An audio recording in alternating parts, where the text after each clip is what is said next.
देखिए चित्र में जो है ए बी सी डी एक वर्ग है। तो सबसे पहले हम जानेंगे कि वर्ग होता क्या है।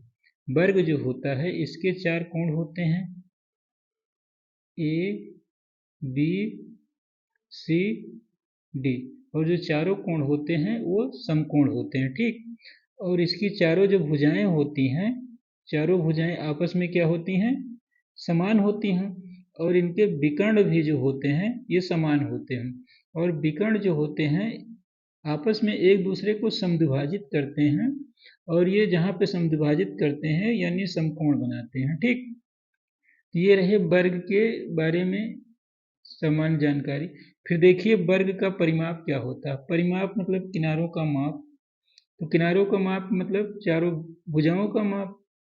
तो चारों भुजाएं जब बराबर हैं तो क्या हो जाएगी, 4 गुणे एक भुजा, यही तो होगा इसका परिमाप, 4 गुणे भुजा।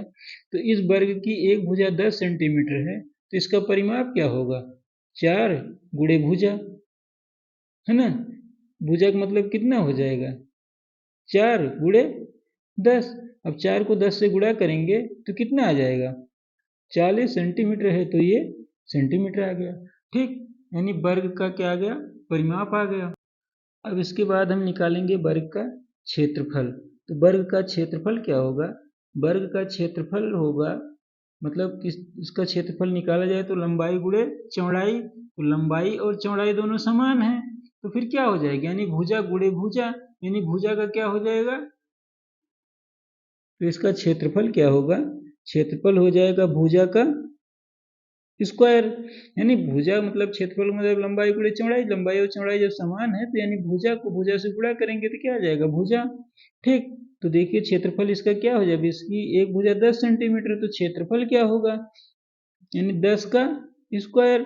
10 का स्क्वायर का मतलब होगा 10 गुणे 10। अब 10 को 10 से गुणा करेंगे कितना आ जाएगा, 100 सेंटीमीटर है, तो सेंटीमीटर को भी सेंटीमीटर से गुणा करेंगे तो क्या हो जाएगा, सेंटीमीटर स्क्वायर। यह आ गया वर्ग का क्षेत्रफल आ गया। ठीक, इसके बाद क्या निकालेंगे, हम निकालेंगे वर्ग, इसके बाद हम निकालेंगे वर्ग का विकर्ण। तो वर्ग का विकर्ण जो होगा ए से सी मिलाएंगे तो ये वर्ग का क्या हो जाएगा, विकर्ण। अगर इसका विकर्ण हमें निकालना हुआ, देखिए ए से सी को मिलाने पर ये बना इसका विकर्ण। अगर इसका विकर्ण हमें ज्ञात करना है तो कैसे ज्ञात करेंगे, इसका विकर्ण जो देखिए ये वर्ग को दो समत्रिभुज मतलब समान त्रिभुजों में बांटता है, और ये दोनों त्रिभुज क्या है, समकोण त्रिभुज हैं। अब ये समकोण त्रिभुज बन रहे हैं, तो समकोण त्रिभुज में ये वर्ग विकर्ण जो है ये त्रिभुज का विकर्ण है ना, विकर्ण है। ये त्रिभुज का क्या हो जाएगा, कर्ण। यानी भुजा का जो विकर्ण है ये त्रिभुज का हो जाएगा कर्ण। तो ये बन रहा है एक समकोण त्रिभुज। तो समकोण त्रिभुज में जो है कर्ण का वर्ग क्या होता है, पाइथागोरस प्रमेय से, पाइथागोरस प्रमेय कहती है कि किसी समकोण त्रिभुज में कर्ण का वर्ग शेष दो भुजाओं के वर्गों के योग के बराबर होता है ना।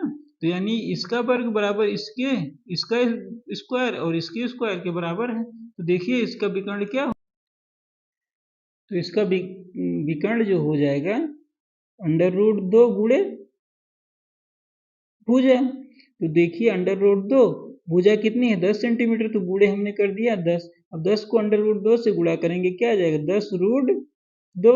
ये किसमें है, सेंटीमीटर में, तो सेंटीमीटर में। तो ये आ गया वर्ग का विकर्ण। ठीक, तो इस अध्याय में जो हमने वर्ग के बारे में जाना और वर्ग का परिमाप निकाला और वर्ग का क्षेत्रफल और वर्ग का विकर्ण भी हमने निकालना सीखा। ठीक।